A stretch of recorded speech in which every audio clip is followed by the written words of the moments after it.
Olha, um dia depois de receber um afago de Donald Trump, Lula declara que aquilo que parecia impossível deixou de ser impossível. Sobre mais um dia de discussões na ONU, o nosso convidado agora é o professor de Relações Internacionais da Universidade Federal Fluminense, Vitélio Brustolin. Tudo bem, professor? Seja bem-vindo sempre. Boa noite. Boa noite, Thiago. Obrigado pelo convite. Boa noite a todos. Ô professor, quando a gente acompanhou não só de ontem para hoje, Donald Trump falando, mas hoje o presidente Lula, a gente chegou aqui na discussão, vamos convidar o professor Vitélio, que tem essa visão não só mais global, só que a visão da diplomacia. O senhor acha que um impasse como esse que o Brasil vive com os Estados Unidos, com essas sanções, e a partir de afagos como esses que nós vimos ontem e hoje, a diplomacia pode ser construída, professor? Olha, Thiago, antes de mais nada, nós precisamos ter muita cautela com essa reunião que pode acontecer nos próximos dias entre o Trump e o Lula. Por quê? Porque na segunda-feira, autoridades brasileiras foram sancionadas pelos Estados Unidos um dia antes do discurso do Lula e do Trump na ONU. E o Departamento de Estado dos Estados Unidos já deixou claro que tem uma agenda de sanções a serem aplicadas contra pessoas no Brasil e também contra o próprio país. Então, nada indica que essa reunião, essa possível reunião será amistosa. Então, esse é o primeiro ponto. O segundo ponto é que, no passado, outras reuniões organizadas pelo Trump acabaram muito mal. Então, o Zelensky, por exemplo, em 28 de fevereiro, que teve um bate-boca na Casa Branca. Em maio, o Cyril Ramaphosa, da África do Sul, o Ramaphosa preparou aquela reunião durante meses, chegou a levar jogadores profissionais de golfe que o Trump adora para aquela reunião, e na reunião o Trump tinha preparado imagens do que ele alegava ser um genocídio branco na África do Sul. Depois essas imagens se demonstrou que não eram na África do Sul, eram na República Democrática do Congo e eram com rebeldes do grupo rebelde M23.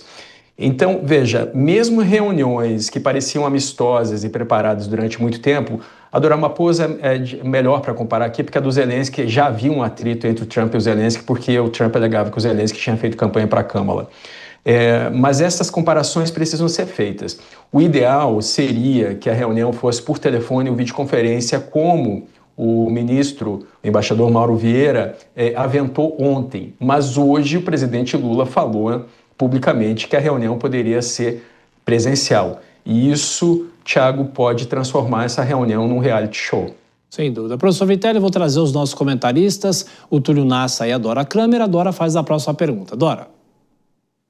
Boa noite, professor Vitélio.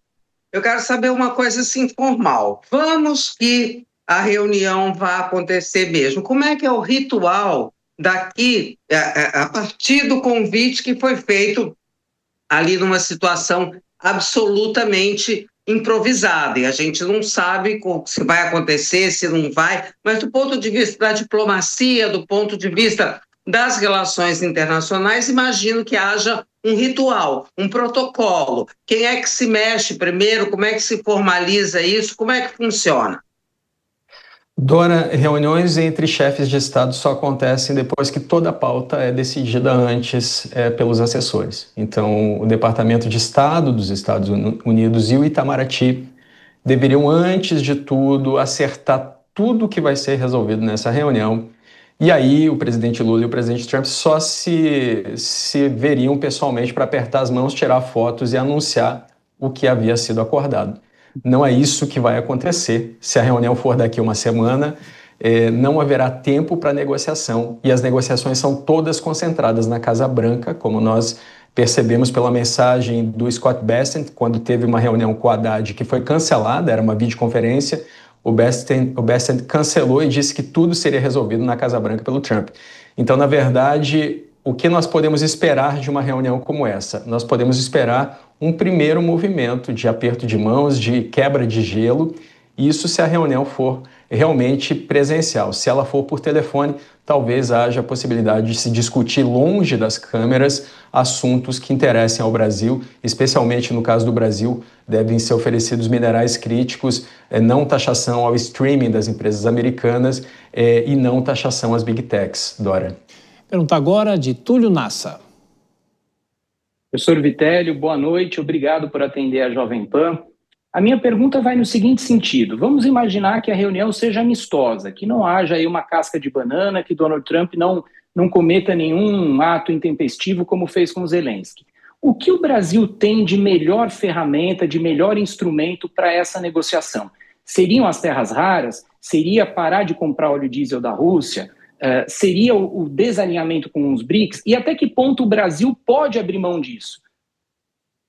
Essa é uma pergunta muito inteligente, Túlio. Olha, eu não vejo o presidente Lula abrindo mão da política externa que vem sendo seguida pelos governos dele e de aliados desde o início dos anos 2000.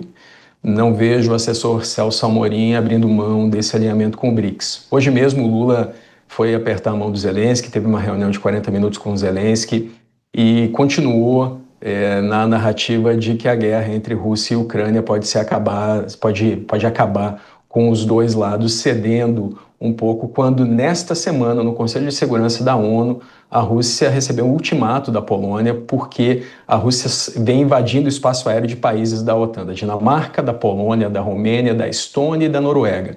A Polônia disse na segunda-feira que se isso voltar a acontecer, os aviões e drones da Rússia serão derrubados, como a Polônia derrubou na semana passada, e se esses aviões caírem em espaço da OTAN, a Rússia não vai poder se queixar depois, porque isso seria o início de uma guerra. Então, a posição do presidente Lula e da sua assessoria parece ser a mesma de 25 anos atrás e não parece que vai mudar por conta dessa reunião, Túlio.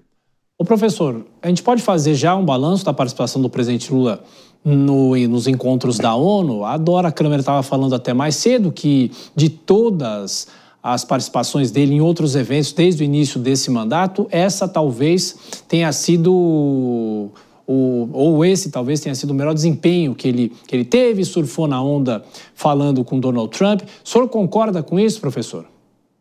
Concordo com a Dora. Foi proveitoso até aqui o fato de abrir uma porta de diálogo com os Estados Unidos, que são um dos países mais importantes para o Brasil, o país que mais investe no Brasil, o segundo maior parceiro comercial do Brasil, ultrapassado pela China em 2009, mas a diplomacia brasileira nunca deveria chegar ao ponto de ter que escolher entre os dois maiores parceiros comerciais do país. Isso é tudo que o Itamaraty deveria ter evitado. Foi positivo por conta da possibilidade de conversar com o Trump e hoje o Lula conversou com o Zelensky elogiou a reunião, o Zelensky está procurando conquistar aliados, disse que o Lula é a favor do fim da guerra, porque o Zelensky está dizendo que quem não quer acabar com a guerra e nem quer um cessar-fogo é o Putin, o que está muito claro. Inclusive, o Trump acabou de mudar a posição novamente em relação ao Putin. Foi positivo até aqui, sim, mas, de novo, nós precisamos ser cautelosos, porque o fato de haver uma abertura de diálogo entre o Lula e o Trump não significa que haverá avanços, mas é importante que haja pelo menos uma negociação, Thiago. Professor Vitélio Brustolin, de Relações Internacionais, mais uma vez atendeu a Jovem Pan. Muito obrigado, professor, pela gentileza. Até a próxima. Obrigado pelo convite. Boa noite.